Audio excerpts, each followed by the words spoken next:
যে কোনো computer Windows setup করার পূর্বে অবশ্যই আপনাকে প্যানড্রাইভটি সঠিকভাবে বুট করতে হবে। যদি প্যানড্রাইভ বুটেবলের মধ্যে কোনো প্রকার মিস্টেক করে ফেলেন তাহলে নিশ্চিত থাকেন আপনি উইন্ডোজ সেটআপ করতে গিয়ে আপনার কম্পিউটার হার্ড ডিস্ক ফরম্যাট করতে বাধ্য হবেন বা এসএসডি ফরম্যাট করতে বাধ্য হবেন। আদারওয়াইজ আপনার কাছে উইন্ডোজ সেটআপের অপশন থাকবে না, বা প্যানড্রাইভ বুট করেছেন ঠিকই, সেটা আপনার বুট মেনুতে শো করবে না। তো এই ধরনের নানা ধরনের ইস্যু থাকে। সুতরাং সঠিক নিয়মে কীভাবে প্যানড্রাইভ বুট করতে হয় তার বিস্তারিত বিষয় নিয়ে আমরা কম্পিউটার স্ক্রিন থেকে আলোচনা করব। আমি চলে আসলাম কম্পিউটার স্ক্রিনে। তো যে কোনো কম্পিউটার কীভাবে উইন্ডোজ সেটআপ করার পূর্বে প্যানঅ্যাপটি সঠিকভাবে বুট করতে হয় তার ফুল প্রসেস নিয়ে আমরা এখানে আলোচনা করব। আপনি কম্পিউটার উইন্ডোজ 7, 8, 10 বা 11 যেটা ইউজ করেন না কেন সবগুলোর জন্যই সেম প্রসেস। সঠিকভাবে প্যানড্রাইভ বুট করতে না পারলে উইন্ডোজ সেটআপ একটা পর্যায়কে হয় আপনাকে হার্ড ডিস্ক ফরম্যাট করতে হবে, নয়তোবা আপনার কম্পিউটার উইন্ডোজ সেটআপ হবে না। যদি এখানে উইন্ডোজ 11 ক্ষেত্রে আনসাপোর্টেড পিসির জন্য একটু ডিফারেন্ট, সো ওইটাও আলাদা ভিডিও মেক করে রেখেছি, চলে সেটা দেখতে পারেন। অথবা যদি আপনি কম্পিউটার উইন্ডোজ সেটআপ করতে চান পরিপূর্ণভাবে, কোনো আইডিয়া না থাকে আপনার, তাহলে ফুল প্রসেসের ভিডিও রয়েছে কীভাবে ডাউনলোড করে বুট করে উইন্ডোজ সেটআপ করতে হয়। এখানে 7, 8, 10 বা 11 প্রত্যেকটা ভিডিও রয়েছে, যারা দেখতে পারেন। যেহেতু আমরা 11 জন্য আলাদা একটা ভিডিও মেক করে রেখেছি, তাই এখানে আমরা 10 দিয়ে এক্সাম্পল দেবো। শুধুমাত্র যাদের কম্পিউটার উইন্ডোজ 11 সাপোর্ট করেন তাদের একটু ডিফারেন্ট, আর যদি সাপোর্ট করে থাকে তাহলে সেম প্রসেস সবার জন্য। তো প্রথমে আপনি যেই অপারেটিং সিস্টেম আপনার কম্পিউটার ইনস্টল করতে চান সে ডাউনলোড করতে হবে। তার জন্য যেখানে ব্রাউজার ওপেন করতে হবে, ব্রাউজারে এসে মাইক্রোসফট সফটওয়্যার ডাউনলোড লিখে আপনাকে সার্চ করতে হবে। উইন্ডোজ চলে আসবে। এখানে 11, 10 প্রপারলি ডাউনলোড করতে হবেন, বাট 8.1 এবং 7 এখানে পাবেন না। এটা আমাদের ওয়েবসাইটে রয়েছে, যাদের প্রয়োজন ডাউনলোড করে নিতে পারেন। আপনাকে জাস্ট ব্রাউজারে এসে ROPN রবিন লিখে সার্চ করতে হবে, দ্যাটস ইট। এই হচ্ছে আমাদের ওয়েবসাইট। যেহেতু আমরা 10 দিয়ে ট্রাই করবো, 10 ক্লিক করছি। 10টা আপাতত আছে, কিছুদিন পর 10টা হয়তো থাকবে না, আর যেহেতু মাত্র আউট অফ ডেট হয়ে আছে। তো 3টা ক্লিক করে আমরা চলে আসবো মোর টুলসে। এখান থেকে চলে আসবো আমরা ডেভেলপার টুলসে। আমি এখানে ব্রেভ ব্রাউজার ব্যবহার করছি, বাট আপনি ক্রোম ইউজ করতে পারেন, সেম প্রসেস থাকবে।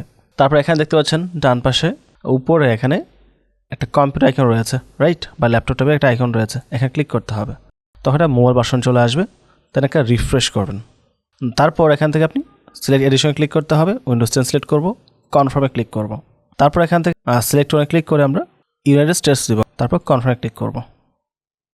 এখানে 64 বিট, 32 বিট যার যেটা প্রয়োজন ডাউনলোড করতে পারেন। আমি 64 বিট ডাউনলোড করছি। স্টার্ট ডাউনলোড হওয়া শুরু করে দিয়েছে। আর যদি এইভাবে ডাউনলোড করতে না চান তাহলে মিডিয়া ফাইল ডাউনলোড করতে হবে। মিডিয়া ফাইল ডাউনলোড করার পরে সেটআপের প্রসেসটা একটু ডিফারেন্ট থাকে, সো এইভাবে করাটাই ইজি। তো আইস ফাইল ডাউনলোড করা হয়ে গেছে। এখন আমাদের লাগবে রুফুস সফটওয়্যার প্যানঅ্যাপটি বুট করার জন্য। তো রুফুস লিখে আমরা সার্চ করব, রুফুস চলে আসবে, ক্লিক করব। এখান থেকে লেটেস্ট যে ভার্সন থাকবে এটার উপর ক্লিক করব। ক্লিক করার পর স্টার্ট ডাউনলোড অপশন চলে আসবে। বাই দ্য ওয়ে আমি আইডিএম ব্যবহার করছি, তাই আইডিএমে আসতেছে। যদি আপনার আইডিএম না থাকে তাহলে এখানে ডাউনলোড যে ফাংশনটা রয়েছে ওখানে চলে আসবে। এই হচ্ছে ডাউনলোড ফাংশন, ঠিক আছে। যদি কারো আইডিএম প্রয়োজন পড়ে আমাদের ওয়েবসাইট দেওয়া আছে, যারা পারচেস করতে পারেন। তো আমাদের আইএসএল ডাউনলোড করা কমপ্লিট এবং রুফুস সফটওয়্যার ডাউনলোড করা হয়ে গেছে, এবং এই হচ্ছে একটি প্যান ড্রাইভ যেটা আমি কানেক্ট করে রেখেছি। প্যানটা অবশ্যই এমটি রাখবেন, যদি কোনো ডাটা থাকে সেটা অবশ্যই মুভ করে রাখবেন। চলে আসেন ডাউনের মধ্যে। তো আমরা যাব প্রোগ্রামসে। এই হচ্ছে রুফুস সফটওয়্যার, ডাবল ক্লিক করব, ইএসএ ক্লিক করব। এখান থেকে আমরা সিলেক্টে ক্লিক করব। তারপর যেখানে আপনার আইএসএল রাখা আছে ওখানে যেতে হবে। আমারটা হচ্ছে এফ ড্রাইভে রাখা আছে। এই হচ্ছে উইন্ডোজ 10 আইএসও ফাইল, এটা আমি ডাবল ক্লিক করব। সিলেক্ট হয়ে গেছে। তো নর্মালি এটা জিবিডি থাকবে, বর্তমান সময় জিবিডি থাকে সবগুলো, বাট যদি আপনার কম্পিউটার অনেক পুরাতন হয়ে থাকে, ওল্ড হয়ে থাকে বা 32 বিট হয়ে থাকে, সেই ক্ষেত্রে এমবিআর হতে পারে।